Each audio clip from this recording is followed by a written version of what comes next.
Hello guys, അനിം ഷോർട്സിലേക്ക് സ്വാഗതം. കഴിഞ്ഞ എപ്പിസോഡിൽ നമ്മൾ കണ്ടു ഗാവോ യിങ് തായ്സൂയിയുടെ ജീവനുള്ള ബലിയാണെന്ന സത്യം യിൻഡിങ് നൽകിയ താലിസ്മാൻ മെട്രോ നിലയത്തിൽ ഫോയെ പ്രത്യക്ഷപ്പെട്ടതും ഗാവോ യിങ്ങിന്റെ നിയന്ത്രണം വിട്ടതും. നമുക്ക് 5ാം എപ്പിസോഡിലേക്ക് കടക്കാം. മെട്രോ നിലയത്തിലെ സംഭവത്തിന് ശേഷം ഗാവോ യിങ് തിരികെ ഹോട്ടലിലെത്തുന്നു.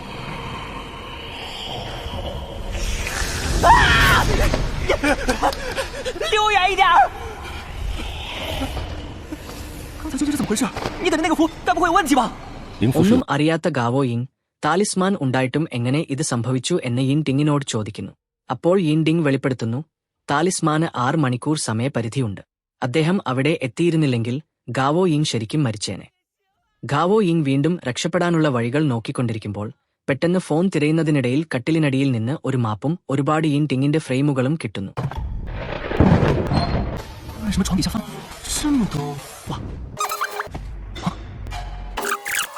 ആ മാപ്പ് നോക്കി അവൻ ആ സ്ഥലത്തെ ഒരു ഗേറ്റിന് മുന്നിൽ എത്തിച്ചേരുന്നു.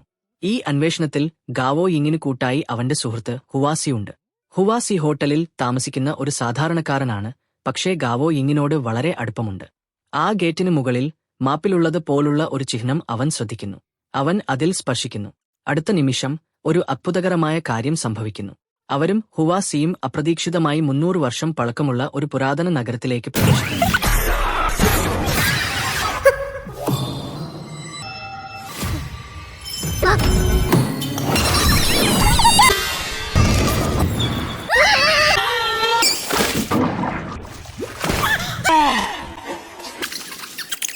ഇത് 3 നൂറ്റാണ്ടുകൾക്ക് മുമ്പുള്ള പഴയ നാൻഡിങ് നഗരത്തിന്റെ അവശിഷ്ടങ്ങളാണ്.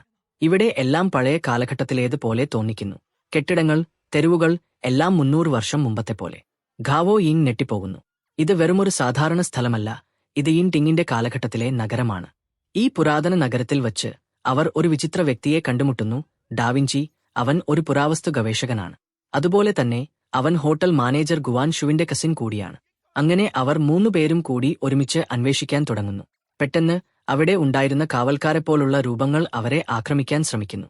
ഡാവിഞ്ചിക്ക് ആ സ്ഥലവുമായി പരിചയമുള്ളതിനാൽ അവർ എങ്ങനെയോ രക്ഷപ്പെടുന്നു.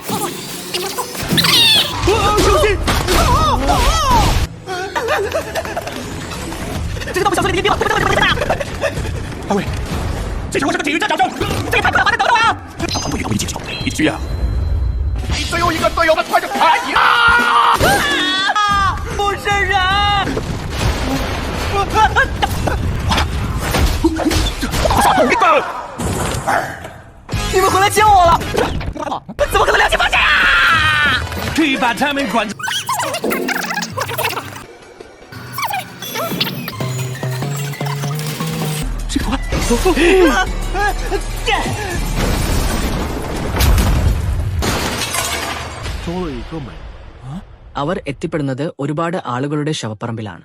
അവിടെ നിന്ന് ഡാവിഞ്ചി യിൻഡിങ്ങിനെക്കുറിച്ച് മോശമായി സംസാരിക്കാൻ തുടങ്ങുന്നു.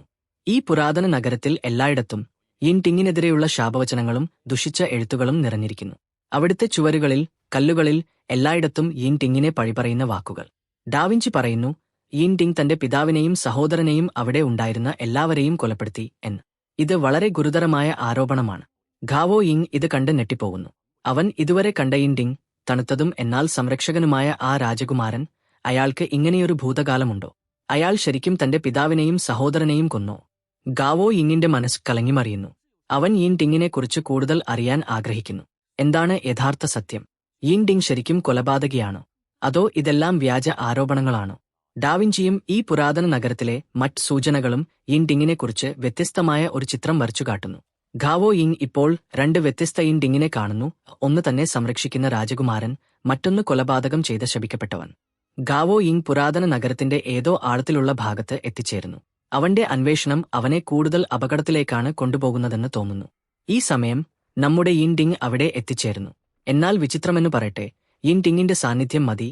അവിടെ ഉണ്ടായിരുന്ന ശില്പങ്ങൾ യിൻഡിങ്ങിനെ ശക്തമായി ആക്രമിക്കാൻ തുടങ്ങുന്നു.